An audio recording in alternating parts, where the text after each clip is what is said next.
I fedeli hanno preso d'assalto le principali vie cittadine, migliaia di agrigentini in fila per la processione serale del Venerdì Santo. Un'atmosfera surreale, come se tutto per pochi momenti si concentrasse attorno all'urna di Gesù e della Madonna Addolorata.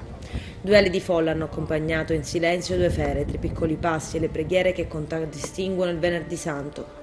La città ha cantato a squarciagola la marcia funebre seguita dai gruppi bandistici, parte integrante della processione. Asi versate lacrime ha toccato le corde di tutti. Poi, intorno alla mezzanotte, i fedeli hanno ascoltato le parole forti dell'arcivescovo della città. È il cardinale Francesco Montenegro che ha parlato agli agrigentini dalla chiesa San Domenico. Tanti temi trattati, Don Franco ha posto l'accento sulle criticità del territorio. Ha usato le stesse parole di Giovanni Paolo II sulla cultura della mafia.